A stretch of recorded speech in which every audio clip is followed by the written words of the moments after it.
नमस्ते। आज हम सामाजिक अध्ययन में कक्षा नवम में अध्याय 1 मानव एवं पर्यावरण का अध्ययन करेंगे। पर्यावरण की भारतीय अवधारणा। प्राचीन काल से ही साहित्य में मानव और प्रकृति के पारंपरिक संबंधों की विस्तार से विवेचना की गई है। प्राचीन यानी पूर्व काल से ही साहित्य में मानव और प्रकृति के पारस्परिक संबंधों की विस्तार से विवेचना की गई है। वेदों में प्रकृति को माता के रूप में प्रस्तुत किया है। वेद और पुराण है, उनमें प्रकृति जो है हमारी, उसको माँ का स्वरूप दिया गया है। स्वस्थ पर्यावरण की चाह में मानव की पर्यावरण के साथ आत्मीय जीवन शैली है रही है। पर्यावरण के प्रति मानव की कृतज्ञता, संवेदनशीलता, सम्मान तथा आत्मीयता, सुरक्षा आदि कृतज्ञता में अभिव्यक्त होता है। पर्यावरण और मानव एक दूसरे के सर्जक, पोषक एवं रक्षक है। पर्यावरण और मानव दोनों एक दूसरे के पोषक एवं रक्षक हैं। वेद एवं पुराण साक्षी हैं कि हमने हमेशा प्रकृति और उसके साधनों की पूजा की है। वेद और पुराण हमें बताते हैं कि हमेशा से हम प्रकृति और उसके साधनों की पूजा करते आ रहे हैं। गंगा, यमुना, सरस्वती आदि जल स्रोतों की अर्चना की है। वह बड़, पीपल, नीम, तुलसी जैसे पेड़ पौधों की पूजा की जाती है। जैसे कि हमारे जो पूजन होती है उसमें कभी बड़ के पेड़ की, कभी पीपल, नीम, तुलसी, इन पौधों की हम पूजा भी पूर्व काल से ही करते आ रहे हैं। सूर्य, चंद्रमा और पृथ्वी को नमन किया है। प्रकृति ने हमारा बच्चों की तरह पालन पोषण किया है।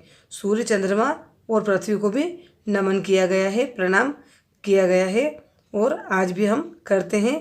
प्रकृति को भी बच्चों की तरह पालन पोषण किया है। प्रकृति जो है उसने हमारा पालन पोषण हमको, बच्चों को जैसे माँ पालती है वैसे ही उसी प्रकार से किया है। प्रकृति को वस्तुतः जीवन का पर्याय माना जाता है। प्रकृति को वस्तुतः क्या माना जाता है? जीवन का पर्याय। जीवन इसके ऊपर ही हमारा व्यतीत होता है। तथा धूप की आहुति की सुगंध से वातावरण सुरक्षित होता है। धूप जो होता है, हमको जो धूप मिलती है सूर्य से, उससे हमारा वातावरण सुगंध से और सुरक्षित होता है। उपनिषदों में पृथ्वी को परमात्मा का शरीर, स्वर्ग को मस्तिष्क, सूर्य चंद्रमा को आंखें तथा आकाश को मन माना जाता है। उपनिषद जो है हमारे, उनमें जो है पृथ्वी को परमात्मा का शरीर और स्वर्ग को मस्तिष्क है, हमारा जो मस्तिष्क है वो। सूर्य चंद्रमा को आंखें, सूर्य और चंद्रमा दोनों क्या है? आंखें हैं। तथा आकाश को क्या माना गया है? मन माना गया है। अतः पौधों व पेड़ों का काटना, जल स्रोतों को प्रदूषित करना निषेध माना गया है। पेड़ पौधों की जो कटाई है उसको नहीं करना चाहिए, उसको निषेध माना है। और जल को भी गंदा करना, प्रदूषित करना भी निषेध माना गया है। हिंदू धर्म की मान्यता रही है कि अग्नि, जल, वायु और पृथ्वी को अर्घ देने वाले तथा यज्ञों के माध्यम से आहुति देने से इंद्रदेव प्रसन्न होकर वर्षा करते हैं। हिंदू धर्म की जो हमारी मान्यता है उसमें माना गया है कि अग्नि, जल और वायु, ये जो तीन है, और पृथ्वी को अर्घ दे करके, इनकी पूजा करके यज्ञों के माध्यम से हम आहुति देने से इंद्रदेव प्रसन्न होते हैं और हमारे यहाँ वर्षा होती है, बारिश होती है। इससे प्रकृति विकसित व प्रसन्न होकर मानव की आवश्यकताओं की पूर्ति करती है। इससे क्या होता है? जैसे ही वर्षा होती है तो हमारी जो प्रकृति है, मातृभूमि है, वो विकसित होती है, उसमें नमी आ जाती है और जो हम बीज बोते हैं वो अच्छी तरीके से उपज होती है उसकी, और हमारी आवश्यकताओं की पूर्ति भी करती है।